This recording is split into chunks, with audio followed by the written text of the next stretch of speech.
Salam sejahtera, salam penuh sukacita, semangat. Saya senang sekali bisa berjumpa kembali dengan Bapak Ibu, seluruh jemaat GCC dan simpatisan GCC dimanapun Anda berada.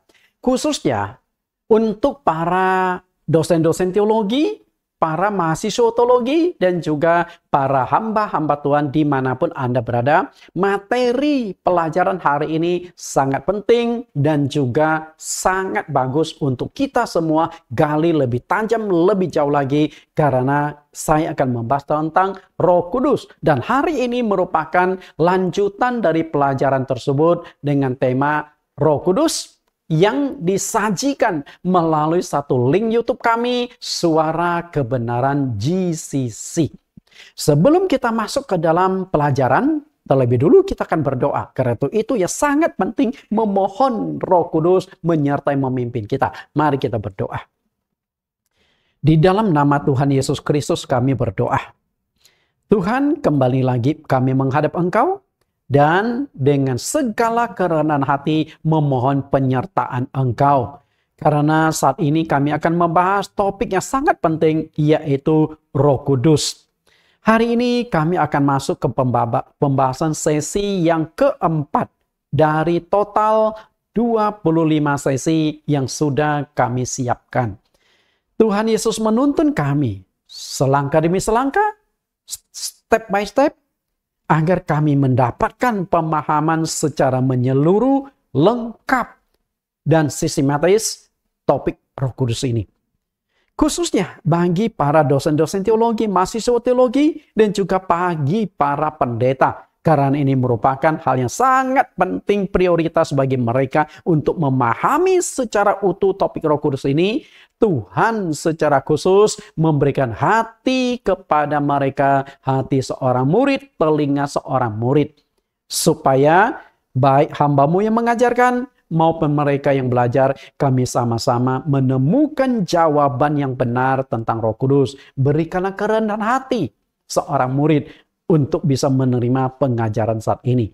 Dan juga seluruh jemaat yang saat ini mengikuti pelajaran ini, Tuhan buka, singkapkan hati mereka. Roh Kudus bekerja di dalam hati setiap pendengar, sehingga mereka menemukan kebenaran, menemukan mutiara di dalam tanah, agar mutiara itu berhasil mereka bersihkan dan mereka pegang.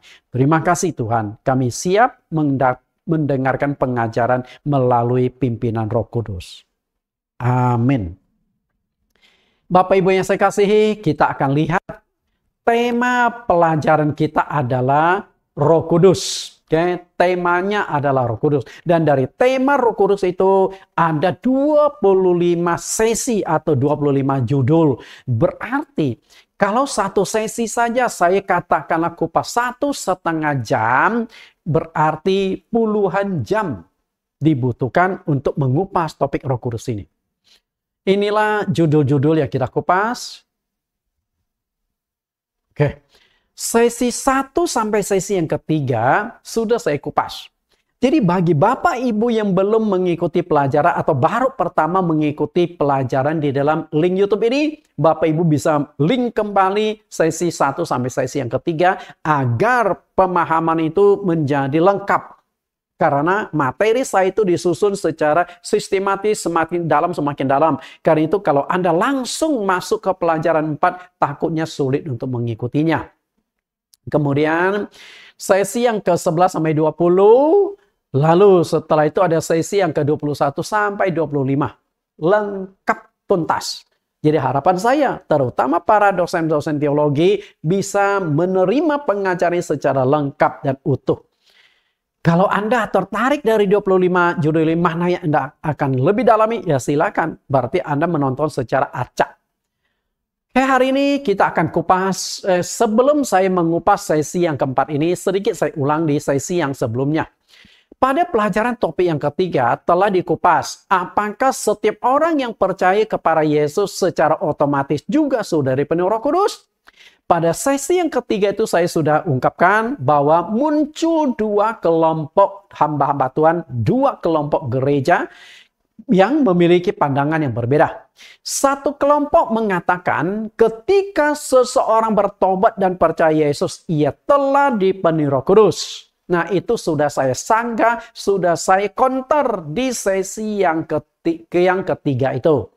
Kemudian kelompok yang selanjutnya adalah orang yang sudah bertobat dan percaya Yesus tidak otomatis telah dipenuhi Roh Kudus. Nah, ini yang benar. Dan saya juga sudah jelaskan fakta-fakta dasar ayat sebagainya. Dan saya ada di sisi yang sebelah kanan ini. Artinya, bukan setiap orang yang sudah dipenuhi Roh Kudus, bukan setiap orang yang sudah percaya Tuhan Yesus, bertobat menerima Yesus, bahkan sudah dibaptis sekalipun, berarti dia sudah dipenuhi Roh Kudus. Belum.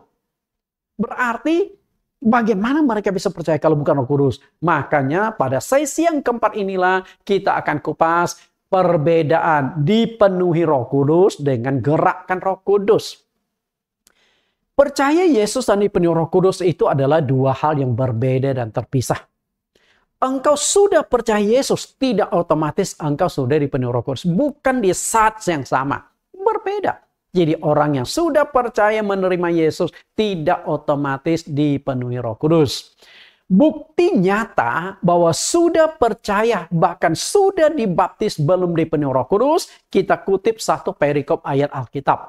Kisah Rasul pasal 19 ayat 1. Ketika Apolos masih di Korintus, Paulus sudah menjelajah daerah-daerah pedalaman dan tiba di Efesus. Di situ didapatinya beberapa orang murid.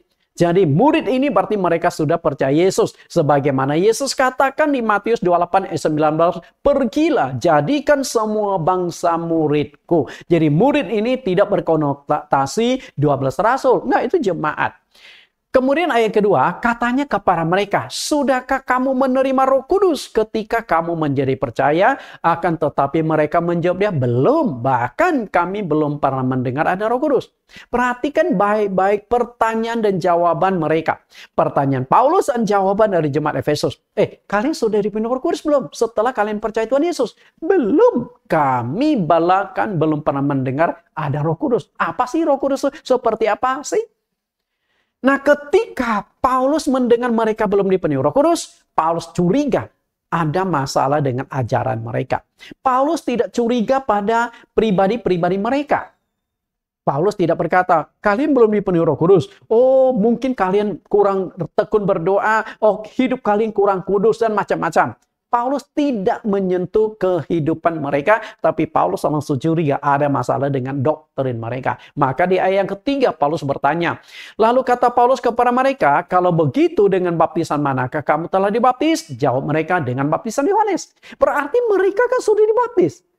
Faktanya sudah dibaptis, belum dipenuhi Roh Kudus.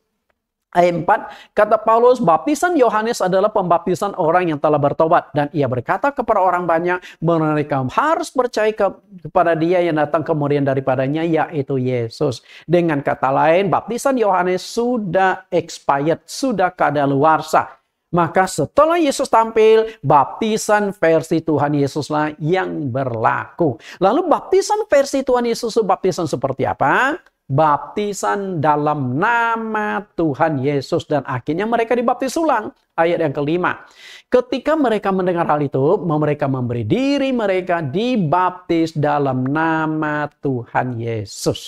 Jadi baptisan yang benar, baptisan yang diakui Allah di sorga adalah dibaptis dalam nama Tuhan Yesus. Bukan dalam nama Bapa, Anak, Roh Kudus. Walaupun ada perintah di Matius 28 ayat 19, baptislah mereka dalam nama Bapa, Anak, dan Roh Kudus, tetapi tidak ada satu pun pembuktian di Alkitab mereka dibaptis dalam nama Bapa, Anak, Roh Kudus. Nah, untuk topik baptisan, Bapak Ibu bisa link ke YouTube kami juga, Bible Teaching Ministry ataupun Suara Kebenaran GCC. Ada 10 sesi topik baptisan. Jadi saya tidak akan jelaskan baptisan di sini. Demi bisa dipenuhi Roh Kudus, sekelompok jemaat di Efesus itu akhirnya dibaptis ulang oleh Paulus, baptisan yang sesuai Alkitab. Karena baptisan yang benar untuk dipenuhi Roh Kudus harus dalam nama Tuhan Yesus. Kisah Rasul pasal 2 ayat 38. Jawab Petrus kepada mereka, bertobatlah dan hendaklah kamu masing-masing memberi dirimu dibaptis dalam nama Yesus Kristus untuk pengampunan dosamu. Maka kamu akan menerima karunia Roh Kudus. Bapak Ibu yang saya kasih, dan setelah dibaptis, lalu diadakan doa mohon Roh Kudus. Ayat 6. Dan ketika Paulus menumpangkan tangan di atas mereka, turunlah Roh Kudus ke atas mereka. Lalu mulailah mereka berkata-kata dalam bahasa roh dan bernubuat. Jadi jelas sekali tanda bukti orang dipenuhi Roh Kudus adalah berkata-kata dengan bahasa roh, berglosolali. Berarti kalau orang yang belum bisa berbahasa roh, belum berglosolali, mereka belum dipenuhi Roh Kudus. Itu berarti gerakan Roh Kudus. Jadi gerakan Roh Kudus dengan kepenuhan Roh Kudus, dua hal yang berbeda dan terpisah. Kalau begitu, bagaimana kita jelaskan dua ayat di bawah ini yang menegaskan bahwa ketika seseorang percaya Yesus, dia sudah dipenuhi Roh Kudus? 1 Korintus 12 ayat 3, Efesus 1 ayat 13-14. Ini sedikit sudah saya kupas pada sesi yang ketiga, tapi kita akan pertajam di sesi yang keempat ini. Ketika seorang percaya dan mengaku Yesus adalah Tuhan, maka dia sudah dipenuhi Roh Kudus. Dasar ayat yang dipakai para pendeta adalah ini. Kita lihat 1 Korintus 12 ayat 3. Karena itu aku mau meyakinkan kamu bahwa tidak ada seorang pun yang berkata-kata oleh Roh Allah dapat berkata terkutuklah Yesus. Dan tidak ada seorang pun yang dapat mengaku Yesus adalah Tuhan selain oleh Roh Kudus. Kalau Anda tidak hati-hati, tidak benar-benar memahami Alkitab, kesannya itu ayat ini mengatakan kalau orang sudah percaya Yesus, terima Yesus, dia sudah dipenuhi Roh Kudus. Kesannya seperti itu. Padahal tidak demikian. Makanya, itulah penafsiran Alkitab. Anda salah tafsir. Salah akhirnya terjadi putar balik. Seperti yang diingatkan oleh Rasul Petrus. Kemudian ayat kedua yang dipakai adalah Efesus 1 ayat 13. Di dalam dia kamu juga karena kamu telah mendengar firman kebenaran yaitu Injil keselamatanmu. Di dalam dia kamu juga ketika kamu percaya dimeteraikan dengan Roh Kudus yang dijanjikan itu. Kalau ayat ini kita tidak baca hati-hati, ketika percaya, pada saat engkau percaya, pada saat engkau terima Yesus, engkau sudah dipenuhi Roh Kudus. Itu kan begitu jelasnya. Oke, saya akan kupas nanti lebih tajam ayat itu tersebut. Kesalahan fatal dari banyak hamba Tuhan. Banyak teolog-teolog, banyak dosen-dosen teologi adalah tidak bisa membedakan antara gerakan Roh Kudus dengan kepenuhan Roh Kudus. Mana yang disebut gerakan, mana yang disebut kepenuhan tidak bisa bedakan. Akibatnya salah tafsir. Maka di sesi yang keempat ini saya akan jelaskan bahwa gerakan Roh Kudus itu benar-benar ada. Nah, sesi yang kelima baru saya jelaskan lebih tajam ciri-ciri atau tanda-tanda orang dipenuhi Roh Kudus. Harus bisa dibedakan dengan jelas antara gerakan Roh Kudus dengan kepenuhan Roh Kudus. Kalau Anda tidak bisa membedakan, Anda pasti salah tafsir. Lalu di mana letak perbedaannya? Di mana letak perbedaan? Di mana dikatakan gerakan Roh Kudus? Di mana dikatakan kepenuhan Roh Kudus? Nah, kita lihat sedikit perbedaannya antara gerakan dengan kepenuhan. Gerakan Roh Kudus adalah menggerakkan orang agar menyadari dosanya. Jadi kalau orang tuh bisa sadar bahwa dia sebagai orang berdosa, mengaku dosa, berarti Roh Kudus yang menggerakkan, bukan dipenuhi. Menggerakkan orang untuk percaya kepada Tuhan. Kalau dia sudah menyadari dia punya dosa, nah dia akan buka hati menerima Tuhan Yesus. Tapi kalau dia merasa tidak berdosa, dia nggak butuh Yesus. Lalu menggerakkan orang menghasilkan buah-buah roh. Engkau bisa menghasilkan buah itu gerakkan semua. Kasih, sukacita, damai, sejahtera, kesabaran, kemurahan, dan lain sebagainya. Itu gerakan Roh Kudus. Sedangkan kepenuhan Roh Kudus adalah Roh Kudus tinggal dan masuk ke dalam hati orang itu. Berarti Roh Allah masuk ke dalam tubuh kita. Bisa nggak Roh Allah masuk ke dalam tubuh kita? Bisa. Kerasukan setan bisa, masuknya Roh Kudus nggak bisa? Betul? Roh jahat masuk ke dalam tubuh kita. Bisa nggak bisa? Di Alkitab kan banyak. Yesus usir roh jahat. Dan mungkin di dalam praktek pelayanan kita juga sering melihat roh jahat masuk ke dalam tubuh seseorang. Benar nggak? Nah, kalau roh jahat bisa masuk, Roh Kudus juga bisa masuk. Pasti ada tanda-tandanya di mana perbedaan kerasukan dengan kepenuhan Roh Kudus. Nah, itu kita kupas pada sesi-sesi yang akan datang. Dibuktikan dengan tanda bisa berkata-kata dengan bahasa roh atau berglosolali. Berarti kalau Anda belum bisa berkata-kata dengan bahasa roh, maaf kata Anda belum dipenuhi Roh Kudus. Dan untuk bisa dipenuhi Roh Kudus, ada syarat-syaratnya. Jadi bukan berarti ketika engkau percaya, engkau sudah memenuhi syarat untuk dipenuhi Roh Kudus. Enggak. Nah, syarat-syarat dipenuhi Roh Kudus akan saya kupas pada sesi-sesi selanjutnya. Maka tidak heran, pelajarannya jadi panjang. Ada 25 sesi total, lengkap. Orang yang sudah percaya Tuhan Yesus tidak otomatis juga sudah dipenuhi Roh Kudus. Kita buktikan ya. Sebelum Pentakosta dan sesudah Pentakosta. Atau hari Pentakosta. Nah, sebelum Pentakosta, di sana itu ada 12 rasul. Bayangkan rasul, murid, pengganti Yesus, penerus Yesus, belum dipenuhi Roh Kudus sebelum hari Pentakosta. Anda harus tahu itu. Kemudian ada 70 murid, lalu pernah Yesus memberi makan 5.000 laki-laki dengan 5 roti 2 ikan, lalu banyak orang yang disembuhkan penyakit-penyakit mereka. Nah, mereka semuanya sudah banyak yang percaya kepada Yesus. Saya yakin sudah ribuan orang. Dari 5.000 laki-laki, 10% saja itu sudah 500 orang. Jadi masih banyak orang yang percaya pada Yesus di awal-awal tapi belum dipenuhi Roh Kudus. Kapan baru Roh Kudus itu memenuhi mereka? Pada hari Pentakosta dan seterusnya. Oke, di hari Pentakosta 120 orang. 120 orang itu kemungkinan dari 70 murid tambah 12 rasul ditambah sama ibu Yesus dan beberapa wanita lain dan juga saudara-saudara Yesus. Dari Yesus itu punya saudara kandung. Satu rahim lah, beda bapak. Kalau mereka kan bapak ibunya Yusuf dan Maria. Kalau bapaknya Yesus kan Allah sendiri, oke? Nah, mereka baru dipenuhi Roh Kudus di hari Pentakosta. Bagaimana menjelaskan kedua ayat ini? Nah, yang kita sudah baca ayat tadi ya. Karena kedua ayat ini terkesan bahwa pada saat engkau percaya dan mengaku Yesus sebagai Tuhan, maka engkau telah dipenuhi Roh Kudus. Oke, saya akan jelaskan. Gimana penjelasannya? Perhatikan lebih jelas ayat ini. Kepenuhan atau gerakan Roh Kudus. Kisah 1 Korintus 12 ayat 3. Tadi saya sudah baca. Jadi kita nggak usah baca lagi ya. Perhatikan baik-baik ayat ini.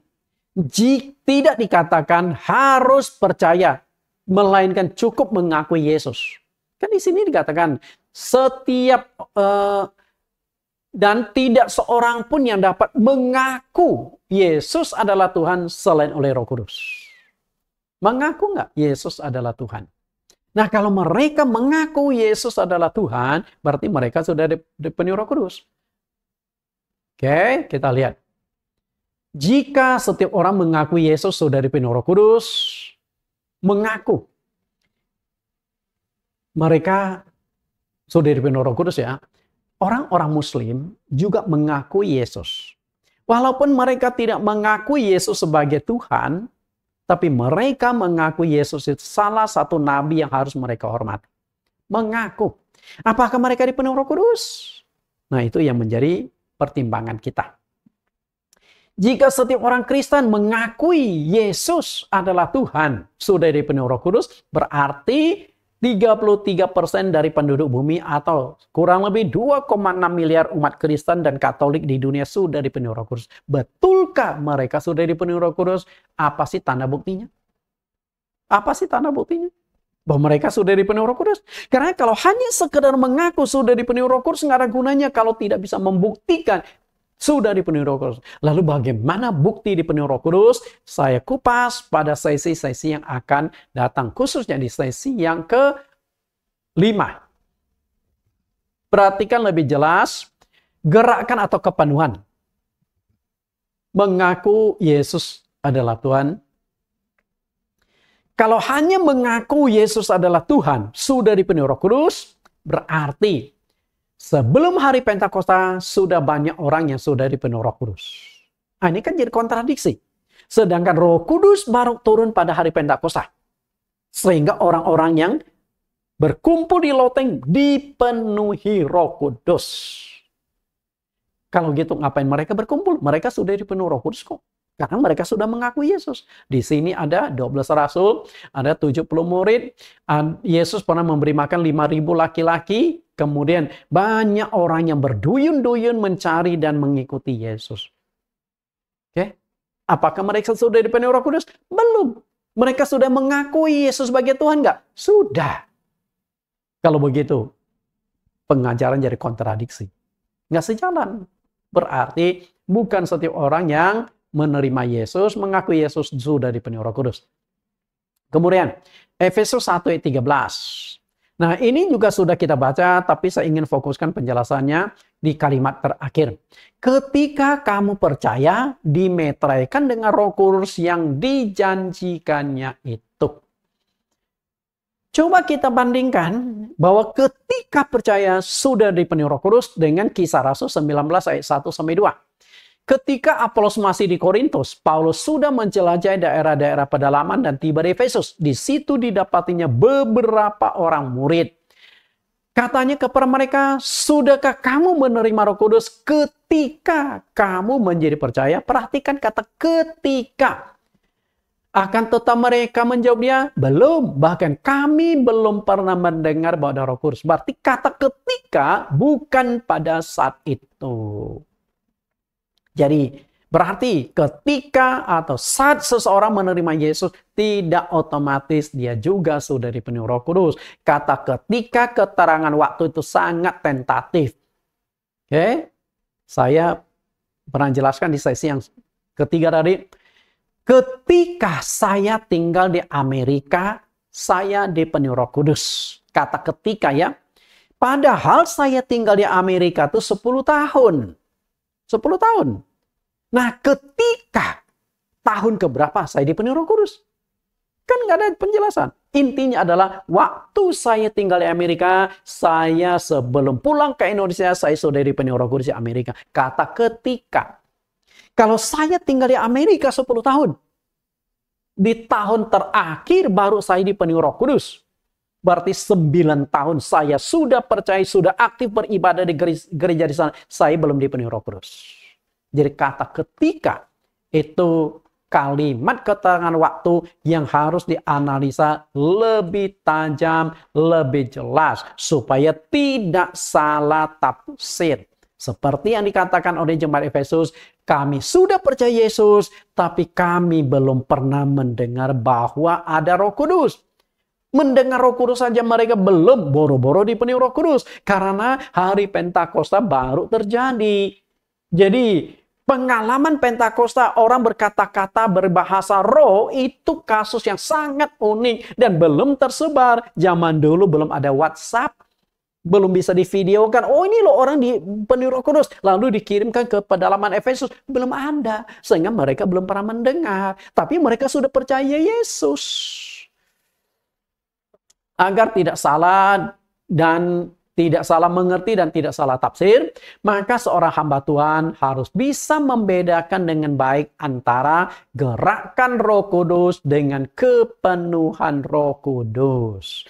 Mana yang gerakan Roh Kudus, mana yang kepenuhan Roh Kudus. Ciri-ciri orang dipenuhi Roh Kudus itu seperti apa? Kalau Anda tidak bisa membedakan, pasti Anda akan salah tafsir. Peran seorang pemimpin itu sangat penting untuk menuntun orang ke jalan yang benar, ke ajaran yang benar, agar tidak masuk ke dalam lubang atau mengalami kebinasaan. Karena itulah Tuhan Yesus selalu ingatkan hati-hati dengan penyesatan, hati-hati dengan ajaran, hati-hati dengan para pemimpin yang tidak memahami Alkitab. Di dalam Matius pasal yang ke-15 ayat 14, Yesus berkata, biarkanlah mereka itu, mereka orang buta yang menuntun orang buta. Orang buta itu berarti dia tidak memahami Alkitab. Buta. Menuntun berarti dia jadi pemimpin. Jika orang buta menuntun orang buta, pasti keduanya jatuh ke dalam lubang.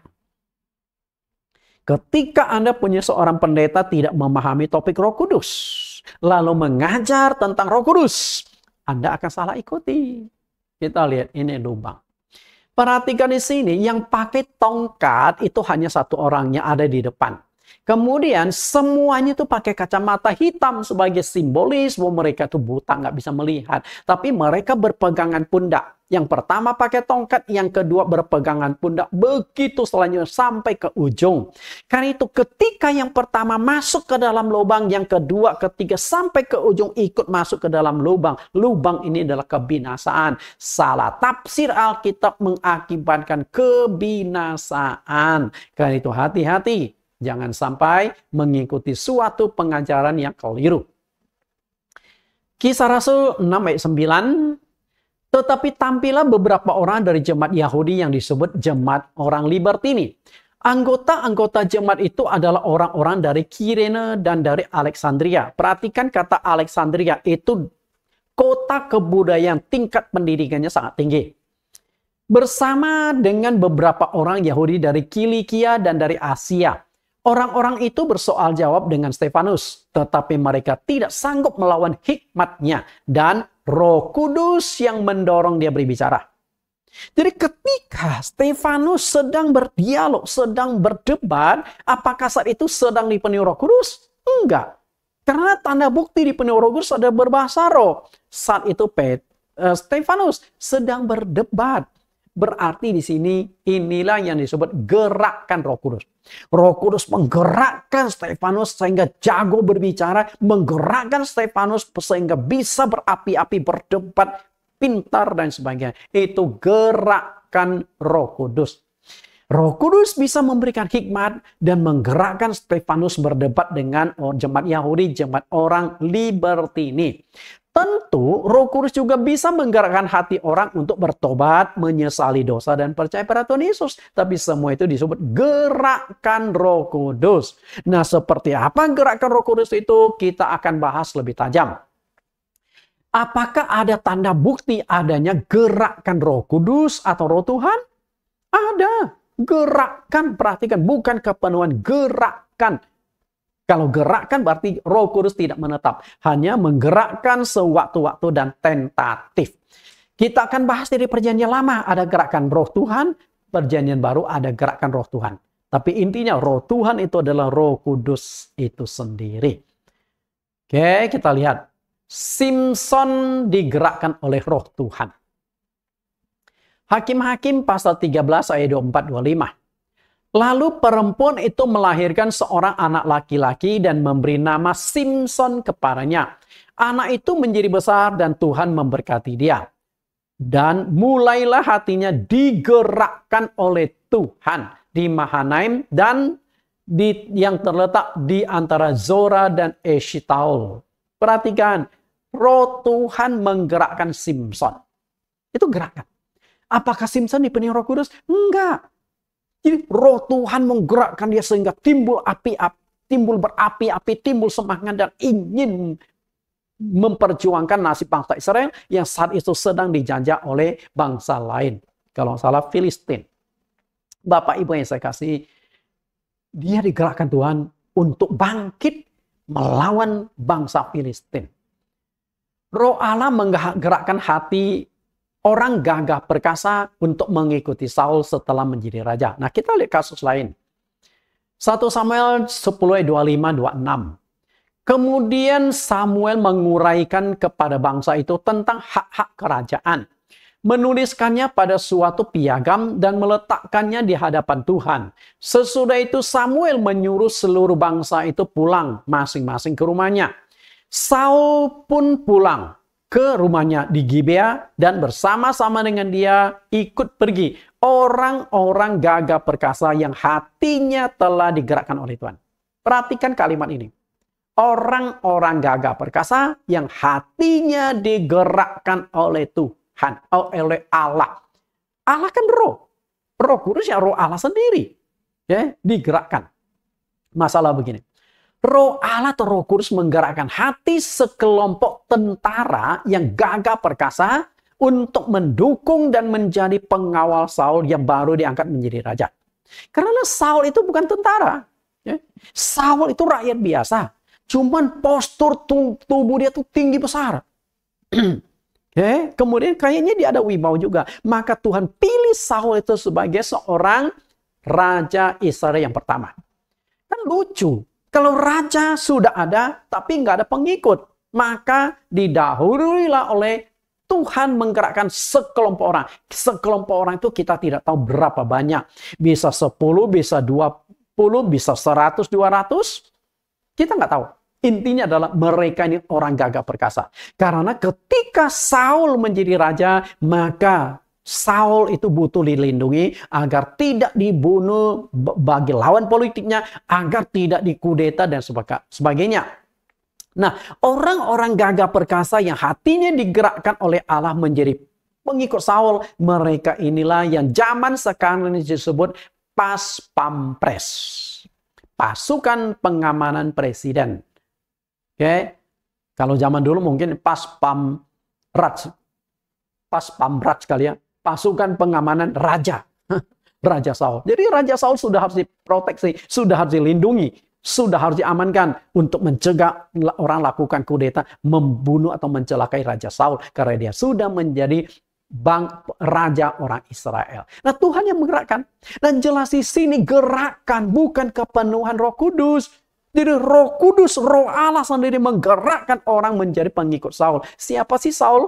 Enggak ada yang pengikutnya. Tapi ketika Tuhan mulai gerakkan, akhirnya mulai banyak pengikut. Lalu ini yang unik nih. Gerakkan Roh Allah kepada raja kafir. Bisa nggak? Bisa. Tuhan menggerakkan hati Raja Kores dan umat Israel. Kita lihat bagaimana Tuhan bekerja. Esra pasal 1 ayat 1 dan 2.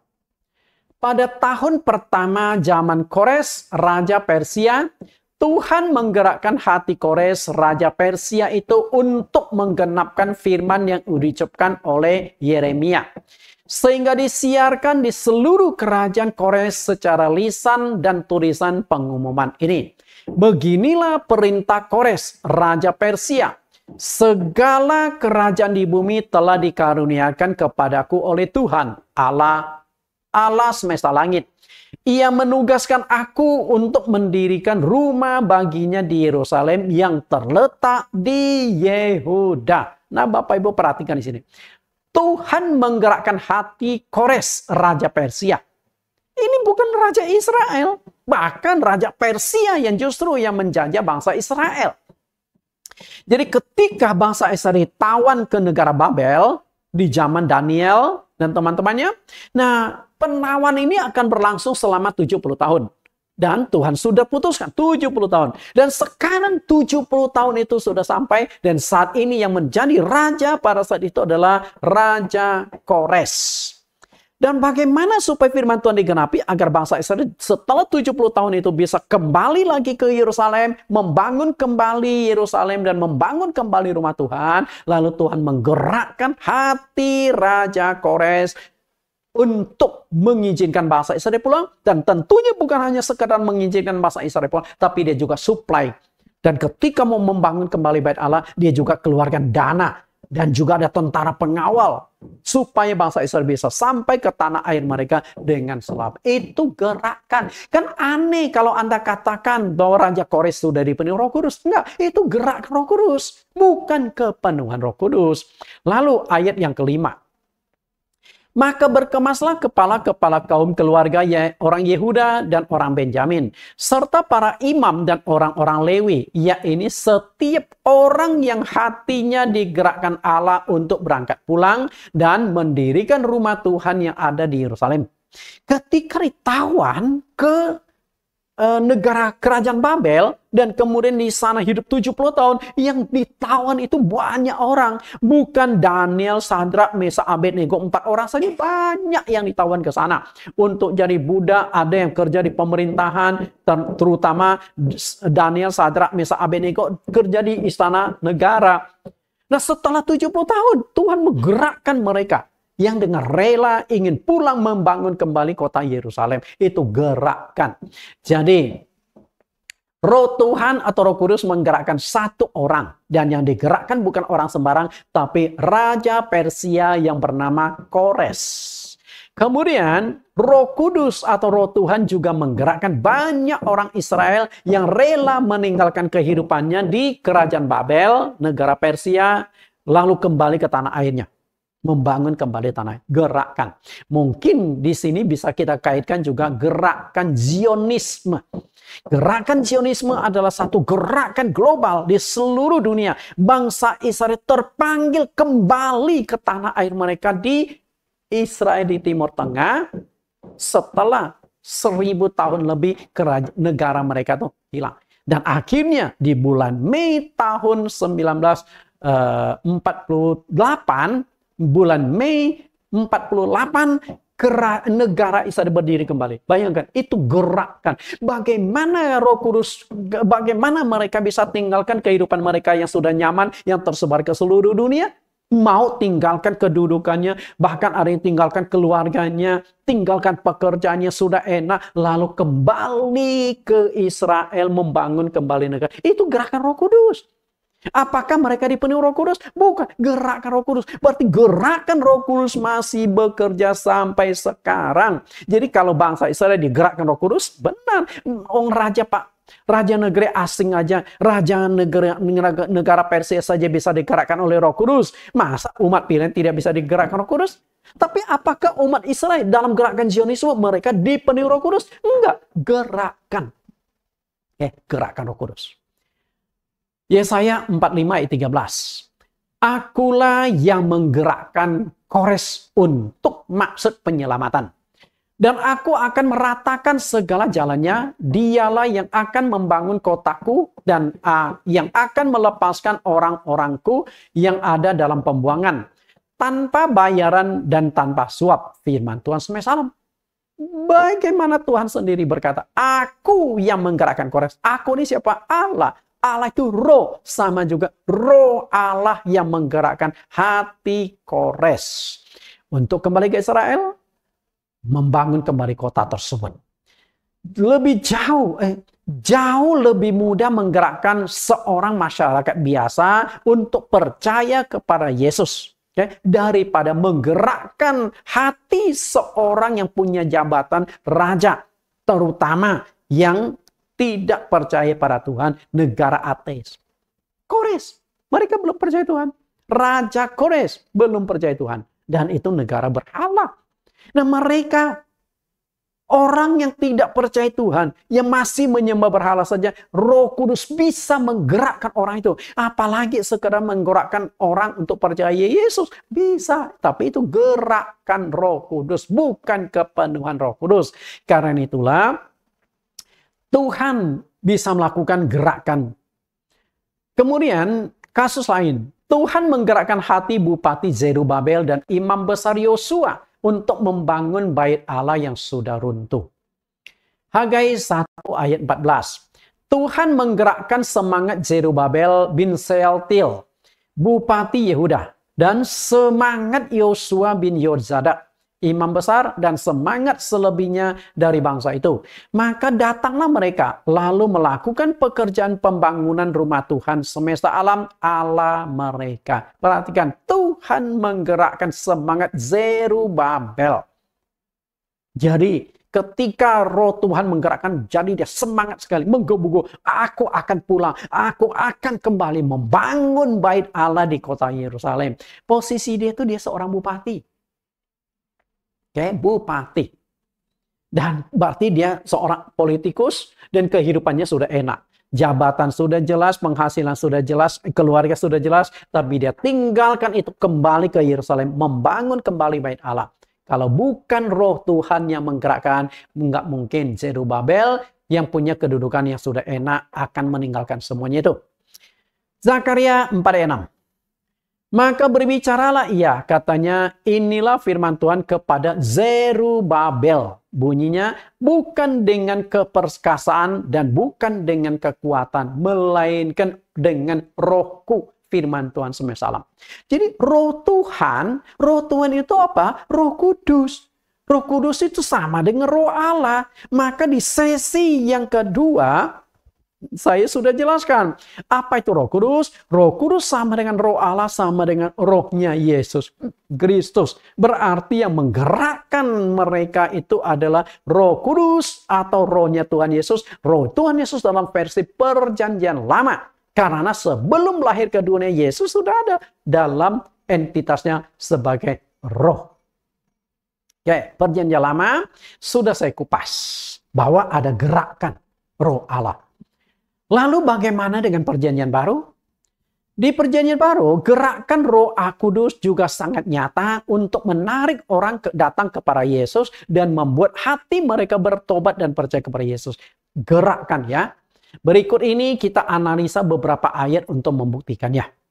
Perhatikan gerakan ya, bukan kepenuhan. Orang datang dari berbagai kota mencari Yesus. Matius 4 ayat 25. Maka orang banyak berbondong-bondong mengikuti dia. Mereka datang dari Galilea, Dekapolis, Yerusalem, Yudea, dan dari seberang Yordan. Berbagai kota datang berduyun-tuyun datang kepada Yesus. Kalau bukan gerakan Roh Kudus, tidak akan mungkin terjadi. Gerakan. Ini terjadi sebelum hari Pentakosta. Jelas sekali ini terjadi sebelum hari Pentakosta.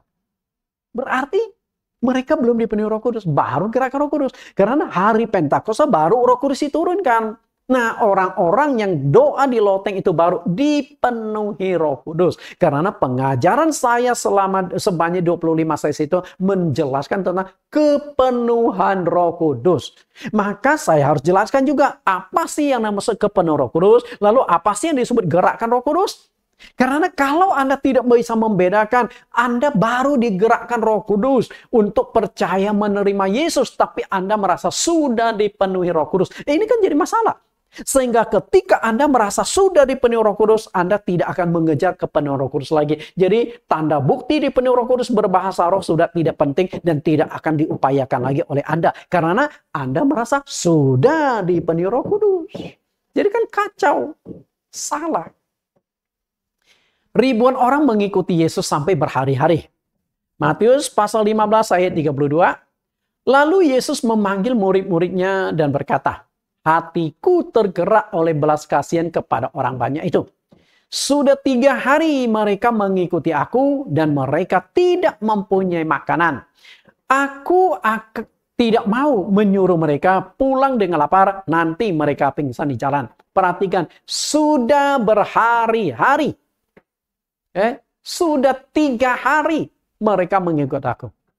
Berarti 3 hari Yesus pindah ke sana, mereka ikut. Yesus pindah ke lagi tempat lain untuk mengajar, mereka ikut. 3 hari. Berarti siang malam kali ya. Maka Yesus kasihan. Yesus juga lihat mereka banyak yang kelaparan, tapi tetap mengikuti Yesus. Kemudian ayat 38, berapa banyak yang mengikuti Yesus saat itu? Ribuan. Tepatnya di ayat 38. Yang ikut makan ialah 4.000 laki-laki, tidak termasuk perempuan dan anak-anak. Bapak Ibu, 4.000 laki-laki. Yesus mengubah roti dan ikan sehingga menjadi banyak, lalu mereka semua bisa makan sampai kenyang. Yang laki-laki saja 4.000, tidak termasuk perempuan dan anak-anak. Jika satu laki-laki membawa istri dan membawa 1 anak, berarti sudah belasan ribu orang. Apakah mereka belasan ribu orang, kalau bukan Roh Kudus yang menggerakkan mereka, mereka mau? 3 hari loh, tinggalkan rumah mereka, mengikuti Yesus. Kalau bukan gerakan Roh Kudus nggak akan terjadi. Dan itu terjadi sebelum hari Pentakosta. Artinya sebelum hari Pentakosta sudah ada ribuan orang yang digerakkan untuk mengikuti Yesus. Dan mereka terima Yesus kah? Kemungkinan besar mereka terima menjadi pengikut Yesus kok. Yesus kemana mereka ikut kok. Nggak mungkin jadi pengikut Yesus kalau tidak didahului percaya. Sama seperti nggak mungkin Anda datang ke dokter kalau Anda tidak percaya pada dokter itu. Kenapa Anda datang ke dokter? Karena Anda percaya dokter bisa membantu untuk mengobati penyakit Anda. Betul? Percaya. Berarti mereka sudah percaya. Tapi apakah sudah dipenuhi Roh Kudus? Belum. Karena Roh Kudus belum diturunkan di hari Pentakosta. Roh Kudus bisa menggerakkan hati seseorang bertobat, menyesali dosanya, dan percaya kepada Tuhan Yesus. Tapi perhatikan itu gerakan. Roh Kudus akan menggerakkan hati manusia menyadari 3 hal yang sangat penting. Apa itu? Membuat mereka menyadari dosa mereka, membuat mereka sadar akan kebenaran dan penghakiman. Kalau mereka tahu ada penghakiman, mereka pasti akan bertobat dan mencari solusi bagaimana supaya mereka lolos dari penghakiman. Solusinya tentu menyelesaikan dosa mereka. Dan bagaimana cara menyelesaikan dosa? Ujung-ujungnya kan baptisan. Oke, kita lihat dulu ayatnya. Gerakan Roh Kudus itu sangat penting, khususnya untuk 3 hal berikut ini. Kita lihat di Yohanes pasal 16 ayat 7-11. Roh Kudus menggerakkan. Yohanes 16 ayat 7. Namun benar yang kukatakan ini kepadamu adalah lebih berguna bagi kamu jika aku pergi. Sebab jikalau aku tidak pergi, penghibur itu tidak akan datang kepadamu. Tetapi jikalau aku pergi, aku akan mengutus dia kepadamu. Dan kalau ia datang, ia akan menginsafkan dunia akan dosa, kebenaran, dan penghakiman. Dan akan dosa karena mereka tetap tidak percaya kepadaku, akan kebenaran karena aku pergi kepada Bapa dan kamu tidak akan melihat aku lagi, akan penghakiman karena penguasa dunia telah dihukum. Perhatikan di sini, penghibur. Apa sih yang dimaksud dengan penghibur? Penghibur di sini adalah Roh Kudus. Nah, Roh Kudus itu akan menggerakkan. Kita lihat dulu penghibur. Penghibur itu adalah Roh Kudus di Yohanes 14 ayat 26 dan 15 ayat 26. Di sana jelas sekali penghibur yaitu Roh Kudus. Nah, lalu Roh Kudus atau penghibur itu melakukan gerakan, menggerakkan orang dalam 3 hal. Menggerakkan orang menyadari dosanya, kebenaran, dan penghakiman. Itu gerakan. Ketika Roh Kudus menggerakkan hati seseorang, maka orang itu akan menyadari dosanya, bertobat dan percaya Yesus. Berarti seseorang bisa menerima Yesus, bisa bertobat, bisa percaya Yesus, bahkan memberi diri dibaptis karena ada gerakan dari penghibur, yaitu gerakan dari Roh Kudus. Berarti memang ada gerakan Roh Kudus. Oke, menggerakkan. Karena itu harus bedakan gerakan Roh Kudus dengan kepenuhan Roh Kudus. Namun perlu saya tegaskan ulang bahwa ini adalah gerakan Roh Kudus, bukan kepenuhan Roh Kudus. Orang yang dipenuhi Roh Kudus ada 2 tanda yang sangat nyata dan sangat jelas dalam ada Alkitabnya, yaitu bisa dilihat dan bisa didengar. Nah, kita lihat 2 bukti jelas kepenuhan Roh Kudus. Kisah Rasul pasal 2 ayat 33. Dan sesudah ia ditinggikan oleh tangan kanan Allah dan menerima Roh Kudus yang dijanjikan itu, maka dicurahkannya apa yang kamu lihat dan dengar di sini. Perhatikan baik-baik, inilah ciri-ciri atau tanda-tanda orang dipenuhi Roh Kudus. Ketika Roh Kudus masuk tinggal di dalam diri kita, ada 2 gejala yang akan muncul, yaitu bisa dilihat dan bisa didengar. Apa yang bisa maksud dengan bisa dilihat? Ketika dia dipenuhi Roh Kudus, waktu berdoa badannya bisa bergetar atau bergoyang. Tapi ingat, 100% kesadaran Anda tidak hilang. Jadi ketika engkau dipenuhi Roh Kudus bermanifestasi, engkau tidak akan jatuh rebah, tidak akan histeris, tidak akan lompat-lompat. Karena Roh Kudus itu tertib. Tapi Roh Kudus akan membuat badanmu bergetar. Lalu bisa didengar, artinya Anda otomatis bisa berkata-kata dengan bahasa roh, berglosolali. Ingat ya, 100% kesadaran panca inderamu tidak akan hilang. Itulah Roh Kudus. Nah, untuk lebih tajam, lebih jelas tentang ciri-ciri tanda-tanda orang yang dipenuhi Roh Kudus, akan saya kupas pada sesi yang kelima. Oke, kita lihat kembali. Dapat dilihat dan dapat didengar. Kita bandingkan dulu tanda-tanda orang dipenuhi Roh Kudus. Kisah Rasul pasal yang ke-10 ayat 44 sampai 46. Saat itu Petrus diundang ke rumah Kornelius. Dan Kornelius itu seorang perwira pasukan Romawi. Dan saat itu dia sudah mengumpulkan teman-teman, sanak famili, dan juga mungkin ada prajurit di bawah dia. Karena dia seorang pejabat, kumpul di rumah dia. Rame. Dan ketika Petrus sedang berkhotbah, tiba-tiba Roh Kudus turun ke atas semua orang. Berapa banyak? Tidak dijelaskan. Kalau yang berkumpul itu 10 orang, maka 10 orang dipenuhi Roh Kudus. Kalau yang berkumpul itu 100 orang, maka 100 orang dipenuhi Roh Kudus. Roh Kudus itu turun. Lalu apa tanda bukti Roh Kudus itu turun dan memenuhi mereka? Kita lihat ayat 45. Dan semua orang percaya dari golongan bersunat yang menyertai Petrus tercengang-cengang karena melihat bahwa karunia Roh Kudus dicurahkan ke atas bangsa-bangsa lain juga. Melihat, perhati kata melihat. Kemudian ayat 46, sebab mereka mendengar orang-orang itu berkata-kata dalam bahasa roh dan memuliakan Allah. Lalu kata Petrus dan seterusnya.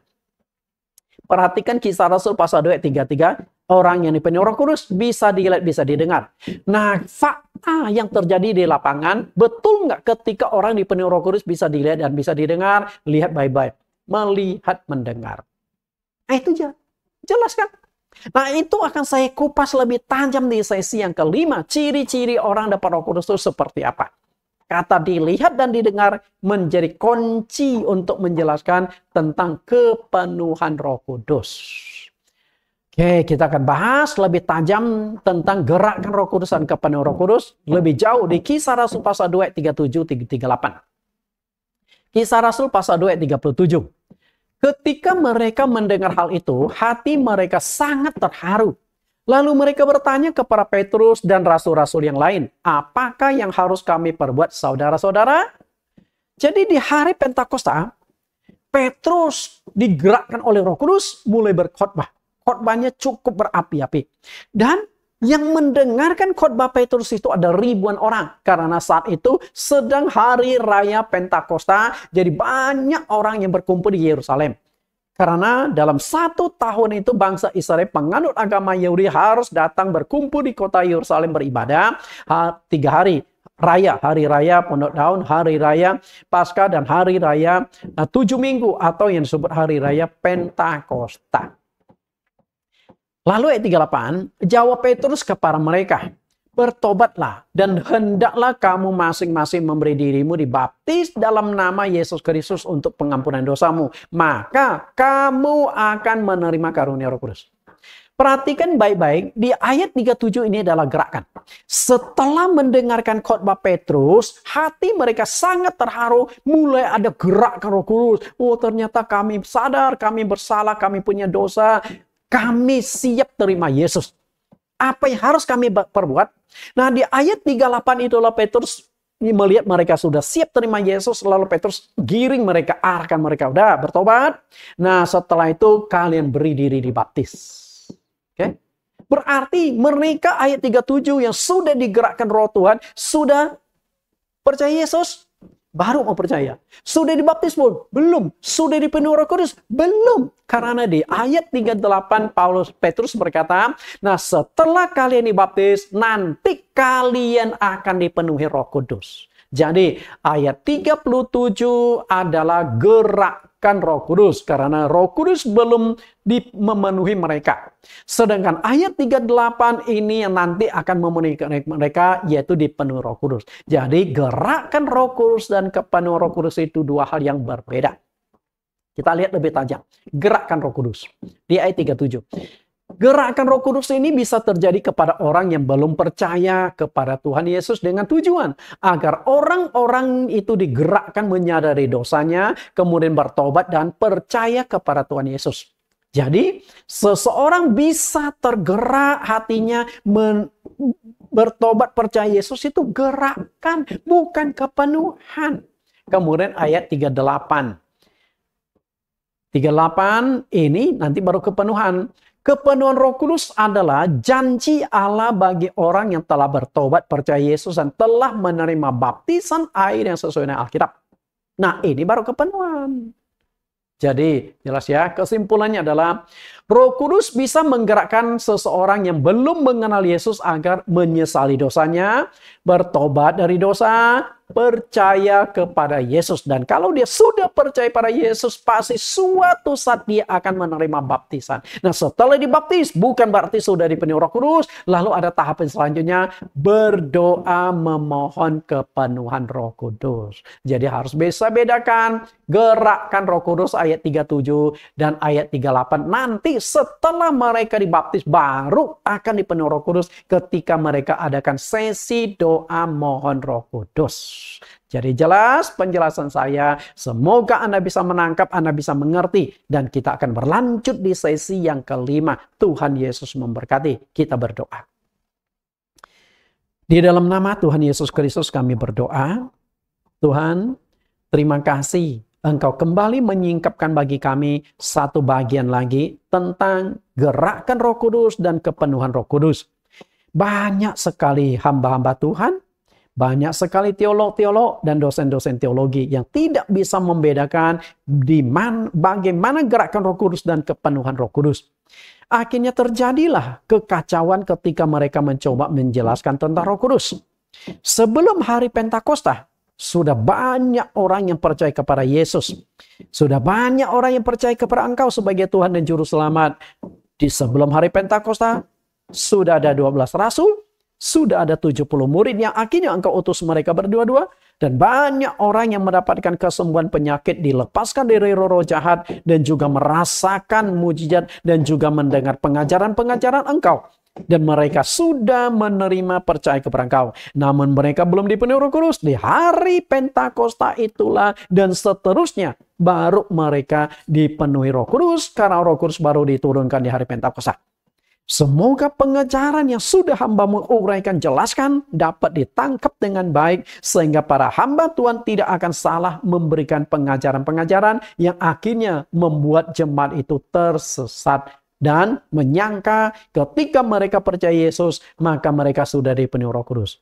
Hamba-Mu ingin mereka menyadari dan mereka berjuang untuk dipenuhi Roh Kudus sebagai metode keselamatan. Dan agar mereka tahu bagaimana pengalaman kepenuhan Roh Kudus di hari Pentakosta. Terima kasih Tuhan, terus pimpin kami. Di sesi yang kelima akan disingkapkan tanda-tanda ciri khas orang yang dipenuhi Roh Kudus. Tuhan Yesus sertai kami saat ini sampai pelajaran ini selesai. Di dalam nama Yesus Kristus kami berdoa. Amin. Sampai bertemu di sesi yang kelima. Bagi Bapak Ibu mahasiswa teologi yang saat ini sedang mengikuti pelajaran di STT GCC, Sekolah Tinggi Teologi GCC, Jesus Class Curriculum, ada 10 pertanyaan yang perlu Anda jawab, kemudian Anda kirimkan kembali ke pengelola STT GCC. Kita lihat 10 pertanyaan dengan judul apa perbedaan gerakan dan kepenuhan Roh Kudus. Pertanyaan pertama, apakah seorang yang sudah percaya Yesus otomatis sudah dipenuhi Roh Kudus? Muncul 2 pandangan. Tuliskan kedua pandangan itu.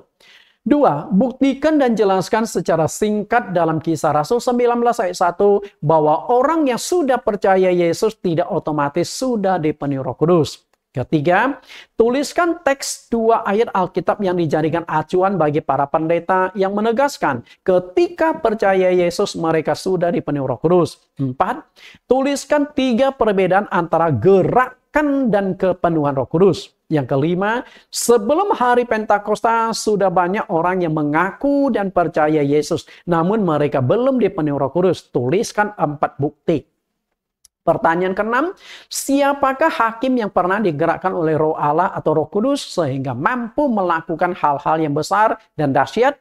Yang ketujuh, siapakah raja yang digerakkan Roh Kudus untuk mendukung bangsa Israel kembali ke Yerusalem setelah 70 tahun masa pembuangan?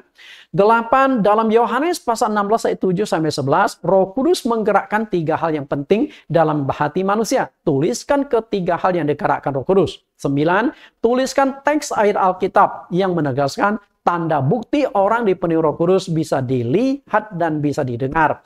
10, jelaskan secara singkat Kisah Rasul pasal 2 ayat 37-38 bagaimana membedakan gerakan Roh Kudus dengan kepenuhan Roh Kudus. Silakan Anda jawab, ketik rapi dan kirim kembali ke STT GCC. Tuhan Yesus memberkati.